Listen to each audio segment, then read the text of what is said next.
Halo,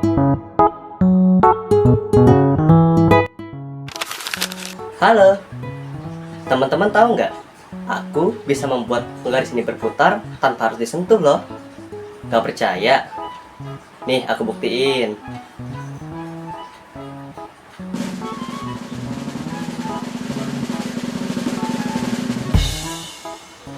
Tuh, muter kan? Tapi kenapa ya? Kok penggaris ini bisa muter? Padahal nggak dikasih gaya apa-apa. Nah, alasan penggaris ini bisa berputar adalah terdapat gaya berat yang berada di titik pusatnya di sini, teman-teman. Nah, penggaris ini bisa kita anggap sebagai batang homogen loh, karena titik pusatnya itu berada di tengah-tengah sini. Tapi kalau titik pusatnya bukan di tengah-tengah atau di pinggir atau di sini, kira-kira gimana ya? Penasaran pembahasan soalnya? Yuk tonton sampai habis. Oke teman-teman, di sini ada batang AB dengan panjang 10 meter dan tidak homogen. Tidak homogen itu berarti heterogen atau pusat masanya itu tidak berada di tengah-tengah ya. Seperti ini, pusat masanya itu ada di ujung di sebelah kanan sini, di sebelah kirinya di sini. Kemudian dihubungkan dengan balok C melalui katrol. Jadi dihubungkan ke balok C melalui katrol. Jadi katrolnya akan berputar dan balok C-nya ini akan ke bawah. Jika berat balok C adalah 140 Newton dan sistem dalam keadaan setimbang, besar massa batang AB adalah titik-titik. Nah, teman-teman, di sini perlu kita garis bawahi kalau sistem dalam keadaan setimbang di sini itu adalah sigma taunya sama dengan 0. Jadi kita hitung terlebih dahulu, dari A ke B ini adalah 10 meter. Lalu A ke D-nya berapa? A ke D-nya ini tinggal di 10 kurang dengan 4 meter. Berarti sama dengan 6 meter. Nah, tadi kita sudah tahu sigma tau sama dengan 0.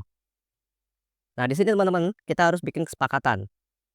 Kalau benda ini berputar searah dengan jarum jam, maka torsinya akan positif. Tapi kalau berputarnya berkebalikan dengan arah jarum jam, maka torsinya akan negatif. Nah, di sini kita lihat gaya-gaya yang bergerak pada batang ini. Pertama ada gaya berat, gaya gravitasi yang di sini nih. Nah, ini mendorong ke bawah searah dengan jarum jam. Tapi ingat juga teman-teman, batang ini dipengaruhi oleh balok yang ada di sini yang warna biru ini nih.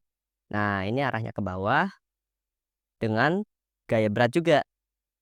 Nah, teman-teman, di sini ada katrol. Katrol ini, tali-talinya ini, gaya tegangan talinya itu sama nih dengan yang sini sama yang sini. Nah, berarti ini juga sama dengan gaya berat baloknya, yaitu 140 Newton. Nah, kita akan jabarkan satu-satu. Jadi gaya bekerja itu yang pertama ada gaya torsi dari beratnya dikurangi dengan gaya tarikan dari katrolnya ya teman-teman. Lalu kita akan jabarkan jadi seperti ini. Tau WAB dikurang tau T. Lalu kita jabarkan lagi. Di sini ada kurang. Tambah dengan panjang lengan dari A ke sini ya, ke D. Ke D. Nah, lalu kita pasukan. Sebelumnya kita tahu kalau beratnya itu adalah WAB, berat dari AB itu sama dengan massa AB dikalikan gravitasi. Karena di sini tidak dibilang berapa gravitasinya, maka kita anggap gravitasinya adalah 10. Jadi WAB sama dengan 10 MAB. Lalu kita masukkan, WAB-nya sudah diketahui dan panjang-panjang masing-masing ini sudah diketahui juga. Tinggal kita masukkan. Jadi 10 MAB dikalikan 6 dikurang 140 dikali 10. Ini 60 MAB dikurang dengan 140. Lalu kita lakukan perhitungan, kita pindahkan yang 1400 ini ke sebelah kanan menjadi positif. 60 MAB sama dengan 1400. Dan kita bagi masing-masing ruas dengan 60. Menjadi MAB sama dengan 1400 dibagi dengan 60. Dan didapatkan hasil 23,33 kg. Jawabannya adalah yang C. Kita lanjut ke soal selanjutnya. Masih berhubungan dengan dinamika katrol. Dua benda masing-masing bermassa 4 kg dan 10 kg. dihubungkan dengan suhu tas tali melalui sebuah katrol bermasa 1 kg dan jari-jari 3 cm. Benda satu terletak di bidang kasar dengan koefisien gesek nu 0,2, sedangkan benda 2 tergantung. Maka percepatan benda 2 adalah, nah sama seperti yang tadi teman-teman. Kalau yang tadi tegangan talinya itu sama, kalau yang ini tegangan talinya itu berbeda. Yang sama di sini adalah percepatannya. Jadi di sini ada gaya yang bekerja, ada dua gaya yang bekerja. Di sini ada gaya berat dan ada gaya tegangan tali. Nah, pada balok M1 ini selain ada gaya tarikan dari katrol ini, ada juga gaya gesek tadi. Mu-nya sama dengan 0,2. Nah, kita akan tinjau terlebih dahulu satu persatu dari balok M1 terlebih dahulu. Jadi kita akan tinjau balok M1.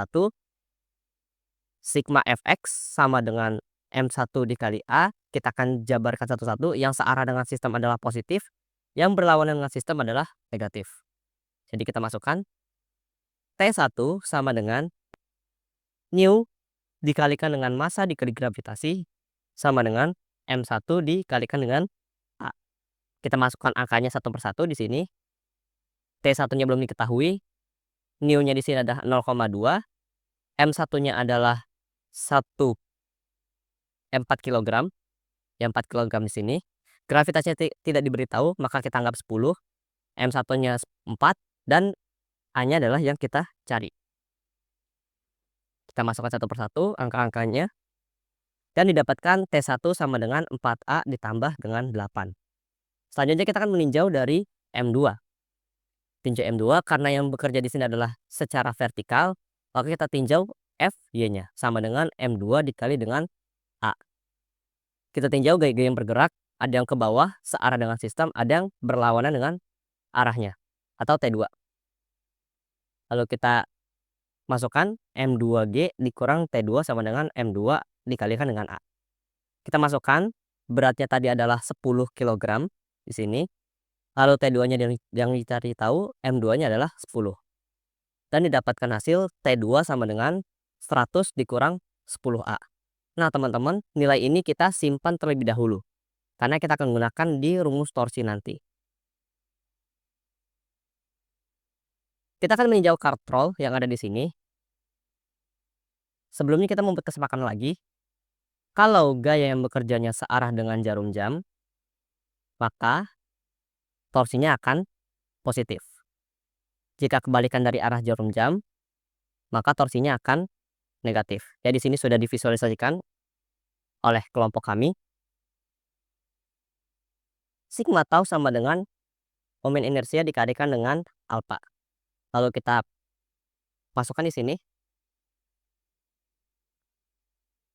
Gaya pada tegangan tali 2 dikalikan dengan jari-jari katrolnya dikurang dengan gaya pada tegangan tali pertama dikalikan dengan jari-jari katrol sama dengan 1/2 massa dikali jari-jari katrol kuadrat dikalikan dengan A dibagi dengan R.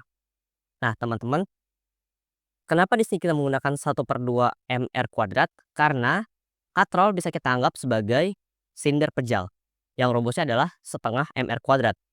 Nah, di sini tinggal kita pisahkan saja masing-masing dari R-nya di bagian sebelah kiri di sini. Seperti ini. Dan kita coret R yang ada di sini dengan R yang ada di sini.